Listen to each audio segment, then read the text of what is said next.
하나님 말씀 에베소서 4장 1절에서 6절까지의 말씀입니다. 같이 읽겠습니다. 그러므로 주 안에서 갇힌 내가 너희를 권하노니 너희가 부르심을 받은 일에 합당하게 행하여 모든 겸손과 온유로 하고 오래 참음으로 사랑 가운데 서로 용납하고 평안에 매는 줄로 성령이 하나 되게 하신 것을 힘써 지키라.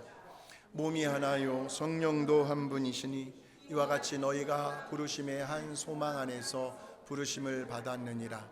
주도 한 분이시요 믿음도 하나요 세례도 하나요 하나님도 한 분이시니 곧 만유의 아버지시라. 만유 위에 계시고 만유를 통일하시고 만유 가운데 계시도다. 아멘. 미국이 한창 남북전쟁을 할 때였습니다. 1861년부터 1865년까지 4년 동안 어떤 문제였냐면, 어떤 갈등이었냐면 노예제 폐지였습니다. 그래서 북군과 남군의 어떤 갈등이 있었던 그런 내전이었습니다. 그러다 한 번은 이런 일이 있었어요. 이 북군과 남군이 이제 어느 강을 사이에 두고 서로 팽팽한 대치를 이루는 가운데 잠시라도 긴장의 끈을 놓을 수가 없는, 지금 당장이라도 막 전쟁이 일어날 것 같은 일촉즉발의 그런 상황 가운데 있었습니다. 그래서 이제 밤이 지나고 이제 아침이 밝아오게 되면 이제 서로 간에 아주 치열한 그런 전투를 벌일 계획이었어요. 드디어 밤이 깊어왔습니다. 온 세상이 캄캄한 가운데 뽁뽁 뽁뽁 그런 뻑뻑이 소리가 울리면서 그리고 그 강물 위에는 아주 고요한 달빛만 적막하게 이렇게 비치고 있었습니다. 여러분, 병사들이 잠을 잘 이루었을까요? 못 이루었을까요? 하나같이 다 긴장감 속에서요. 겉으로는 아닌 척, 태연한 척 했지만 그 다음날 있을 그 전쟁에 대한 두려움과 공포감이 그들의 마음을 사로잡고 있었어요. 누구도 잠을 제대로 잘 수가 없었습니다. 그러다가 고요한 한밤중에 한 병사가요, 누워있는데 밤하늘의 별빛을 바라보면서 깊은 생각에 잠기다가 문득 고향에 두고 온 가족들이 떠오른 거예요. 너무나 보고 싶은 거예요. 처자식들이 그리운 겁니다. 꼭 살아서 다시 만나고 싶은 그런 마음이었죠. 순간 눈물이 핑 돌아요. 그러면서 저 밤하늘을 바라보면 나지막한 목소리로 흥얼거리기 시작을 합니다.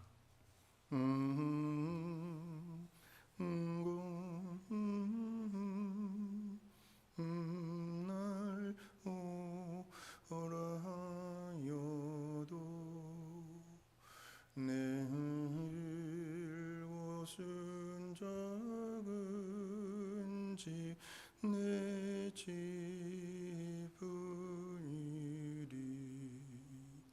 내 나라, 막 이렇게 흥얼거리는 거예요. 막 흥얼거려요. 그러다가 옆에 누워있던 병사도요, 이 노래를 함께 따라 부르는 겁니다. 즐거운 나의 집이라는 노래거든요. 그러면서 그 노래소리가 점점 커지기 시작을 해요. 온 진영에 울려 퍼집니다. 그러다가 저 강 건너편에 있던 상대편 진영에까지 이 노래가 들리게 된 거죠.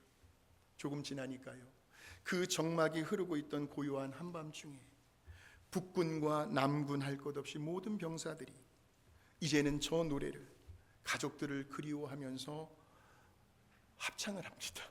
밤에, 한밤중에 눈가에서는 눈물이 주르르 흘러내립니다. 그러다 어느새 동이 트고 날이 밝아온 겁니다. 여러분, 무슨 일이 벌어졌을까요? 그 어느 쪽 진영에서도 진군의 나팔 소리가 울리지를 않았습니다. 그러면서 양쪽의 병사가 무슨 생각을 하냐면, 우리가 지금 도대체 뭘 하고 있는 거야? 아무리 자기 자신을 생각해도 한심한 거예요. 우리가 왜 이렇게 서로 싸워야만 하지?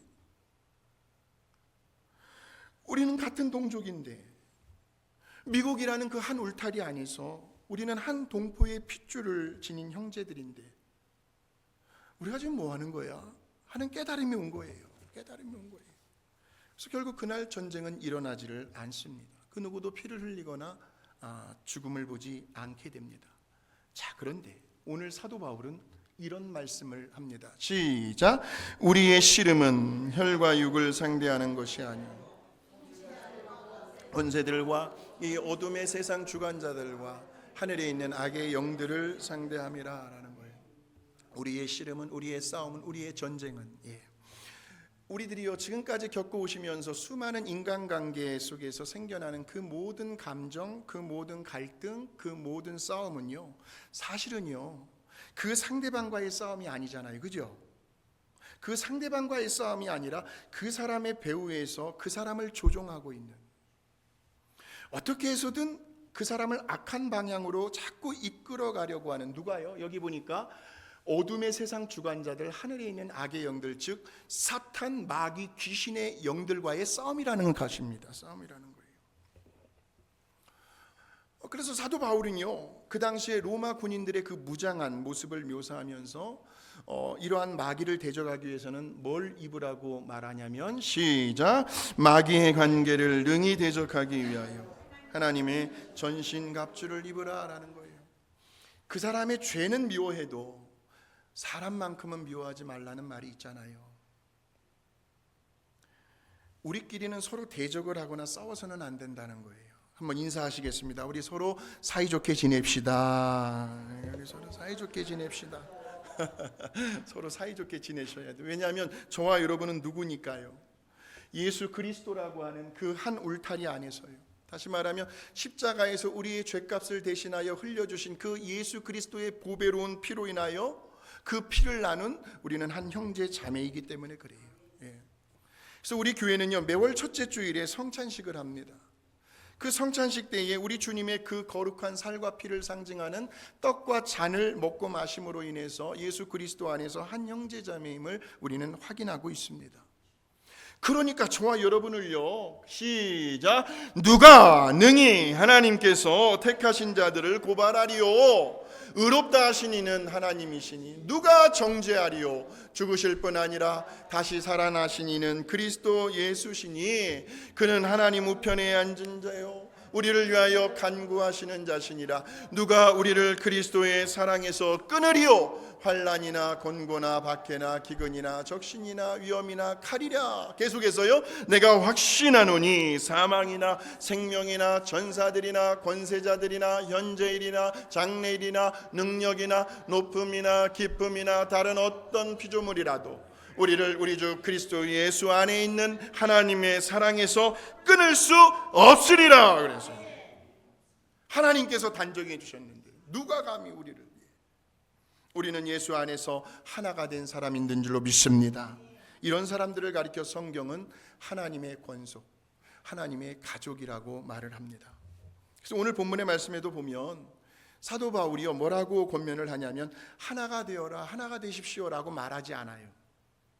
이미 성령 안에서 하나가 되었으니 그 하나됨을 힘써 지키라고 말합니다.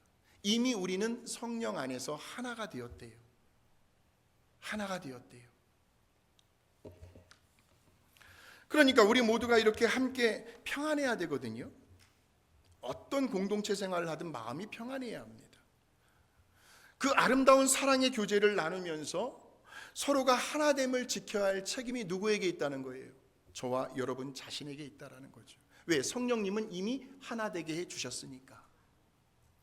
그러기 위해서는 오늘 본문의 말씀을 통해서 우리는 하나됨을 지키기 위한 네 가지의 원리를 발견하게 되는데, 그 첫 번째 원리가 2절에 보시면 겸손이라는 말이 나옵니다. 여러분이 겸손이라는 말은 우리의 생각, 우리의 그 마음, 또 우리의 자세를 낮춘다는 의미를 가지고 있습니다. 한마디로 종의 자세를 취하는 행위죠. 우리 예수님께서 자기 자신을 가리켜서 나는 마음이 온유하고 겸손하니 나의 멍에를 메고 내게 와서 배우라라고 말씀하시면서 친히 제자들 앞에서 세족식을 행하시는데 제자들의 발을 닦아주기 위해서는 예수님께서 무릎을 꿇으셔야 합니다. 같이 한번 읽어보실까요? 시작. 저녁 잡수시던 자리에서 일어나 겉옷을 벗고 수건을 가져다가 허리에 두르시고 이에 대야에 물을 떠서 제자들의 발을 씻으시고 그 두르신 수건으로 닦기를 시작하여 그랬어요. 우리 예수님 당시에 종들이 주인을 향해서 갖는 행위를 우리 예수님께서 친히 제자들에게 본을 보여주십니다. 그러시면서 하시는 말씀이 내가 너희에게 행한 것 같이 너희도 행하게 하려 하여 본을 보였다라고 말씀을 합니다. 여러분, 내비게이터 선교단체를 들어보셨을 겁니다. 그 내비게이터 선교단체를 세우신 그 회장이신 그 론센이라는 분에게 어느 날 한 대학생이 찾아왔어요. 그러면서 하는 말이, 회장님, 어떻게 하면 사람이 겸손할 수가 있죠? 도대체 어느 정도의 수위까지 내려가야 제가 겸손했다라고 말할 수 있지요? 라는 질문을 한 거예요. 그러자 이 론센이가 빙그레 웃으시면서 이렇게 말을 합니다. 여보게, 살다 보면 분명 누군가로부터 자네가 종처럼 취급당한다라고 느껴질 때가 있을 것에 바로 그때 그 자네에게서 나오는 반응을 보면 알 수가 있다네. 자네가 정말 종으로 업신여김을 당한다라고 느껴질 때에 순간 나오는 반응이 뭐 저런 게 다 있어, 지가 뭔데, 나한테 이래라 저래라야, 지나 똑바로 하지, 이런 반응을 보이는 것이 아니라, 그럼에도 불구하고 자네가 끝까지 자네의 그 자존심과 그 체면을 차리지 않고 그냥 그저 나는 종처럼 죽었다라고 생각하고 그 낮은 자리에서 그 사람을 계속해서 겸손하게 섬겨나갈 수 있을지, 자네의 모습을 보면 자네가 정말 겸손한 사람인지를 알 수가 있다네 하시며 빙그레 웃으시는 거예요. 저와 여러분은 어떠하시겠습니까? 쉬운 일은 아닙니다. 어려워요. 저와 여러분 모두가 하나님의 말씀을 통해서 예수 그리스도의 성품을 닮아가려고 오늘도 내일도 우리는 끊임없이 몸부림을 치면서 그렇게 경건 훈련을 하는 것뿐이에요. 어려워요. 그런데 우리 안에 누가 계십니까? 성삼위 하나님의 영이 계시잖아요. 하나님이 계시고 예수님이 계시고 내 안에 성령님이 계시잖아요. 나는 죽었다 깨나도 못할지라도 내 안에 계신 성령님은 하실 수가 있다라는 거죠. 우리 예수님께서 제자들의 발을 씻겨주시는 본을 보여주셨을 뿐만이 아니라 십자가를 지고 골고다 언덕길을 오르시면서 예수님의 얼굴에 침을 뱉는 사람이 있는가, 온갖 멸시와 그런 모욕을 당하시면서까지요, 그런 십자가의 수모와 고난과 죽음이라고 하는 그 사건을 통해서 우리에게 몸소 친히 그분의 겸손함을 보여주셨으니까요. 그러니까 겸손이라는 것은 우리 하나님을 생각하는 거예요. 우리 예수님을 생각하면서 내 의지와 내 힘이 아닌 내 안에 계시는 성령님의 도우심으로 그런 무시를 당하는 자리, 그런 상황 속에서도 내가 먼저 용기를 낼 수 있는 사람이요, 아무 일도 일어나지 않은 것처럼 그저 허허 웃으며 내색하지 않으며 그런 수준에까지 내려갈 수 있는 사람, 그 사람이 진정한 겸손함을 지닌 사람인데, 우리의 힘으로는 되지 않지만 저와 여러분 안에 계신 성령님께서 우리를 그런 사람으로 변화시키시고 인도해 주시리라 저는 확신하고 믿습니다. 그러한 겸손한 배후에는 뭐가 흐르고 있냐면 바로 우리 하나님의 은혜가 흐르고 있죠. 같이 한번 읽어봅니다. 시작. 그러나 나의 나된 것은 하나님의 주신 그의 은혜가 헛되지 아니하여 내가 모든 사도보다 더 많이 수고하였으나 내가 한 것이 아니요 오직 나와 함께 하신 하나님의 은혜로라. 같이 찬양으로 고백하십시다. 나를 지으신 이가 하나님, 나를 부르신 이가 하나님, 나를 보내신 이도 하나님,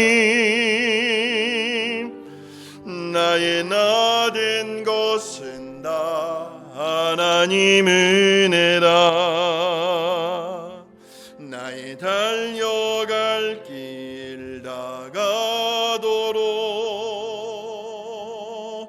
나의 마지막 호흡 닿도록 나로 그 십자가 품게 하시니 나의 나 된 것은 다 하나님 은혜라. 한량없는 은혜, 갚을 길 없는 은혜, 내 삶을 에워싸니 하나님의 은혜, 나 주저함 없이 그 땅을 밟음도 나를 붙드시는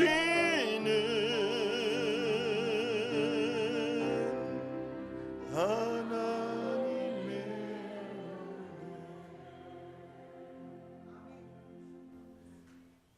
오늘 우리가 이 자리에 있기까지는 정말 한량 없으신 그 하나님의 은혜요, 갚을 길이 없죠. 지금도 이 순간에도 내 삶을 둘러싸고 있는 그 하나님의 은혜였음을 우리는 기억하고, 나는 정말 하나님의 종으로서 아무것도 내세울 것이 없는, 내가 비록 무시를 당하는 그 낮은 자리에 있다 할지라도 나로 인하여 우리 하나님이 높임을 받으실 수만 있다면, 우리 하나님의 영광이 드러날 수만 있다면 저는 그것으로 족합니다. 이렇게 고백할 수 있는 겸손한 사람들이 되시기를 주의 이름으로 축복합니다. 이런 마인드를 가지고 우리가 신앙생활을 하신다면 우리는 언제든지 얼마든지 하나됨의 공동체를 이루어갈 수가 있는 거고요. 자, 그 두 번째 원리가 보시니까 온유라는 말이 나와요. 온유, 파워, 언더 컨트롤이라는 말입니다. 어떤 강력한 힘이 있어요. 그리고 그 어떤 격한 감정들이 철저하게 통제되고 다스려지는 그러한 상태를 온유라고 합니다. 그러니까 내 마음속에서요, 때로는 아주 격한 감정이 일어날 때가 있습니다. 화가 막 머리 끝까지 치밀어 오르고요, 막 분노가 솟구쳐 오를 때에 그 순간 저와 여러분이 뭘 하셔야 하냐면 잠깐 호흡을 고르시는 거예요. 호흡을 가다듬는 거예요. 그리고 뭘 생각하시냐면 그 공동체의 더 큰 목표를 생각하는 겁니다. 다시 말하면, 야, 이거 내가 이러면 안 되지. 내가 이런 식으로 나가면 저 사람이 어떻게 될까? 내 가정, 내가 일하는 직장, 내 교회의 분위기가 어떻게 되지? 하면서 상대방을 위해서요, 공동체의 유익을 위해서요, 내 자신의 감정과 내가 누릴 수 있는 권리를 철저하게 통제할 수 있는 사람이요, 이것을 우리는 절제의 열매, 절제의 은사라고 말을 하는데, 이런 마인드를 가진 사람이 온유한 사람이다라고 할 수가 있습니다. 야생마 보셨습니까? 야생마?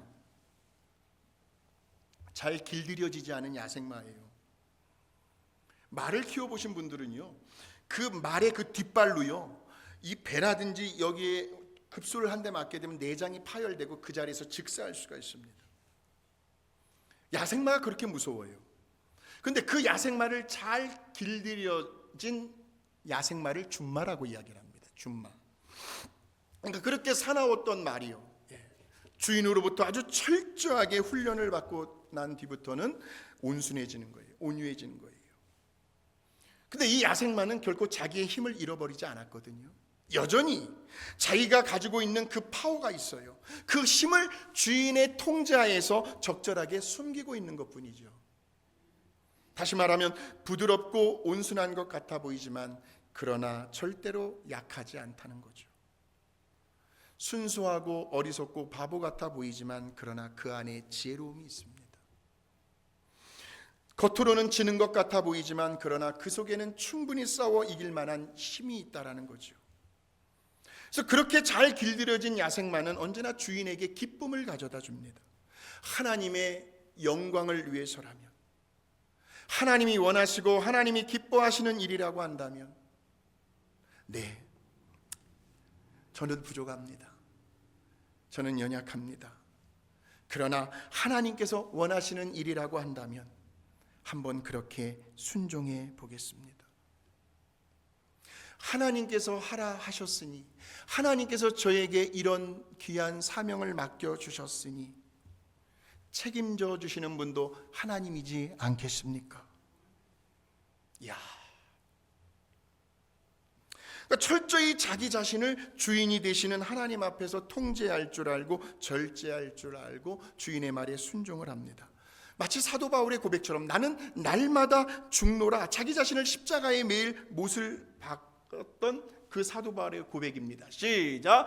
내가 그리스도와 함께 십자가에 못 박혔나니 그런즉 이제는 내가 사는 것이 아니요 오직 내 안에 그리스도께서 사시는 것이라. 이제 내가 육체 가운데 사는 것은 나를 사랑하사 나를 위하여 자기 자신을 버리신 하나님의 아들을 믿는 믿음 안에서 사는 것이니라 라는 거죠. 하나님의 뜻이라면, 그것이 하나님의 섭리와 하나님의 계획 가운데 있는 일이라면 언제든 자기 자신을 말씀의 권위 앞에 철저하게 복종시킬 수 있는 이런 마인드를 가진 사람이 온유한 사람인데, 그 대표적인 예가 모세였습니다. 한번 보실까요? 모세는요, 그의 온유함이 지면의 모든 사람보다 더하더라 그랬습니다. 근데 여러분이 알고 계시는 모세는 사실 타고난 천성이 온유한 성질은 아니었습니다. 다혈질이었죠.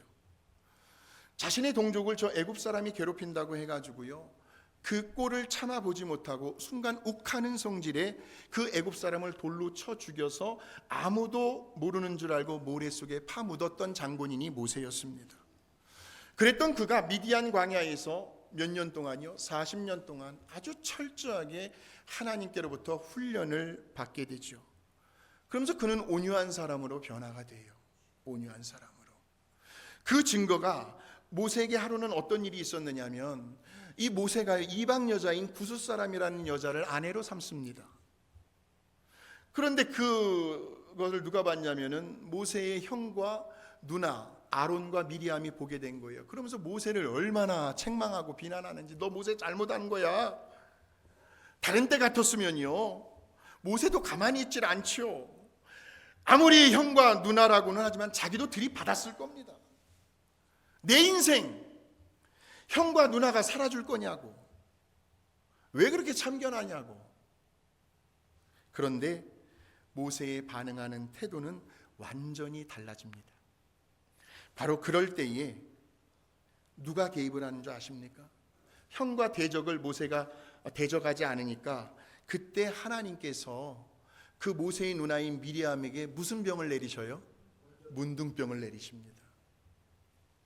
그래서 잠언에 보니까 이런 말씀이 있어요. 시작. 사람의 행위가 여호와를 기쁘시게 하면 그 사람의 원수라도 그와 더불어 화목하게 하신다라는 거죠. 그러니까 원수를 직접 맞서지 말라는 거죠. 우리는 그저 여호와가 기뻐하시는 자리에 있기만 하면 그 뒤부터는 하나님이 나서시겠다는 거죠. 자, 로마서엔 더 구체적인 말씀이 나옵니다. 시작. 내 사랑하는 자들아, 너희가 친히 원수를 갚지 말고 하나님의 진노하심에 맡기라. 기록되었으되 원수 갚는 것이 내게 있으니 내가 갚으리라고 주께서 말씀하시느니라. 이 말씀을 모세가 경험을 하잖아요. 미리암 아론에게 대적을 하지 않아요. 하나님께서 손을 봐주셔요. 또 대표적인 예가 다윗입니다. 다윗을 그토록 죽이려고 안달이 났던 사울 왕을 다윗은 죽일 수 있는 여러 번의 기회가 있었거든요. 다윗에겐 그런 힘이 있었어요. 그런데 다윗은 아주 철저하게 주인이 되시는 그 하나님의 통제 아래에 자신을 내려놓더라고요. 그 장면이 사무엘상 24장 6절의 말씀이죠. 자기 사람들이라는 것은 지금 다윗의 부하들은요, 주인이시여 기회는 이때입니다. 하나님께서 주인에게 사울 왕을 죽일 수 있는 기회를 주셨습니다. 자꾸 부추기는 거예요. 그럴 때 다윗이 뭐라고 이야기하냐면 시작. 자기 사람들에게 이르되 내가 손을 들어 여호와의 기름 부음을 받은 내 주를 치는 것은 여호와께서 금하시는 것이니 그는 여호와의 기름 부음을 받은 자가 됨이니라 라는 거예요. 우리의 모든 것을 판단해 주실 그 하나님, 그분 앞에 마지막 최종적인 결정권을 내어드리고 오로지 공동체의 유익을 위해서요, 상대방과의 화목과 화평을 위해서 언제라도 자기 자신을 내려놓고 죽이고 남을 배려하고 양보할 수 있는 그러한 온유한 사람들이 많아질 때 비로소 그 공동체는 하나됨을 지켜나갈 수가 있다라는 말씀이죠. 이것이 두 번째 원리입니다. 온유. 세 번째 원리는요, 세 번째 원리는 여기에 보시면 오래 참음이라는 말이 나와요. 다시 말하면 인내라고 할 수 있습니다. 우리들의 인생 가운데 예기치 못한 어떤 인생의 시련과 위기가 찾아올 때가 있습니다. 건강의 문제, 물질의 문제, 가정의 화목이 뭐가 됐든지 간에 그러한 시련과 고난의 상황 속에서도 결코 포기하지 않는 자세, 물러나지 않는 그러한 태도를 우리는 인내라고 이야기를 합니다. 지금 내가 처해 있는 환경이, 내 형편이, 내 사정이 너무나 괴로워요. 너무나 진짜 고통스러워요. 잠이 안 와요. 남편도 아내도 누구에게도 말할 수 없는 그 속앓이가 있어요. 그런데 그런 상황조차도 하나님께서 허용하신 환경이다, 고난이다라고 믿을 수 있는 사람. 하나님, 지금 제 속이 너무나 말이 아닙니다. 막 속이 타 들어갑니다. 너무나도 답답해 미칠 지경입니다. 제 손으로 뭔가를 해볼 수 있는 길이 전혀 보이질 않고 아무것도 nothing 없어요. 그러나 저는 분명 이러한 고난 속에서도 저를 향하신 우리 하나님의 그 선하신 뜻이 있음을 믿습니다. 이렇게 고백을 하면서 묵묵히 참고 기다릴 줄 아는 사람, 하나님을 사랑하는 자 곧 그의 뜻대로 부르심을 입은 자들에게는 모든 것이 합력하여 선을 이룰 것이다 하는 말씀을 굳게 믿고 내 삶 가운데 적용할 수 있는 사람, 이런 사람이 인내의 사람이고 오래 참을 줄 아는 사람이죠. 근데 그냥 참고 기다리는 것이 아니라 그 기다림의 배후에는 언제나 우리 하나님이 보이지 아니하는 그 믿음의 공간 속에서 지금도 일하고 계신다. 하나님은 결코 포기하지 아니하시고 나를 단 한 번도 실망시키지 않으셨을 뿐만이 아니라 항상 지나고 보면 가장 최선의 것으로, 가장 좋은 것으로 나의 필요를 채워주셨던 그 신실하신 하나님의 성품에 대한 신뢰가 있다라는 말씀이죠. 오늘의 이 고통을 내일의 영광으로 바꾸어 주실 하나님, 오늘의 이 좌절과 절망을 내일의 희망으로 인도해 주실 그 하나님, 오늘의 나의 이 억울함과 나의 이 손해를 내일의 축복으로 바꾸어 주실 그 선하시고 신실하신 하나님을 믿는 사람들은 오늘의 이 모든 어려움들을 얼마든지 극복해 나갈 수 있다라는 거예요. 이것이 인내요, 오래 참음이에요. 마지막 네 번째 원리는요, 사랑 가운데서 서로 용납하는 것. 용납한다는 말은 상대방을 그냥 그저 있는 모습 그대로 받아들인다는 겁니다. 여기에는 아무런 조건이 없어요. 근데 대개 보면요, 사람들 사이에서 어느 때에 인간관계에 위기가 찾아와요? 언제요? 잘 지냈는데. 또 그런 위기는 왜 찾아와요? 답은 간단합니다. 상대방이 내 마음에 안 들기 때문에. 그러니까 그 사람이 생각하는 거, 그 사람이 말하는 거, 그 사람이 행동하는 그 모든 자체가 다 눈에 거슬리는 거예요. 다 보기가 싫은 거예요. 함께 교회에 다니고 싶지 않아요. 신앙생활 함께 하고 싶지 않아요. 그 사람을 피하고 싶어요. 그렇다면 왜 상대방이 내 마음에 들지 않는 걸까요? 그 이유는 내가 가지고 있는 어떤 나만의, 내가 생각하고 있는 그 기준치가 있는데 상대방이 그 기준치에 미치지를 못하기 때문이죠. 왜 저렇게 행동을 할까? 왜 저렇게 목회자로서, 장로로서, 권사로서, 안수집사로서 왜 저렇게 신앙생활을 할까? 무늬만 직분자야. 하나 존경스럽지도 않고. 그러니까 누구에게든지요, 저도 그렇고 여러분도 그렇고요, 모든 사람의 마음속에는요, 상대방이 좀 이렇게 달라졌으면 좋겠다, 내 남편이, 내 아내가, 내 자식들이 뭔가 좀 제대로 변화된 모습을 좀 보여주었으면 좋겠다고 하는 이런 마음을 가지고 있습니다. 다 누구에게나. 그럴 때에 그 사람이 좀처럼 달라지지 않는, 쉽게 달라지질 않아요. 말하면 잔소리 같고 입만 아파요. 좀처럼 변화되지 않는 그런 상대방의 모습을 보면 내가 괴로워요. 내가 막 속상해 죽겠어요. 그러면서 그 미움의 강도가 점점 올라갑니다. 꼴도 보기 싫은 거예요. 어느 때는 그 사람을 위해서 기도조차 나오지 않습니다. 그러니까 순전히 나의 관점이죠. 내 기준치죠.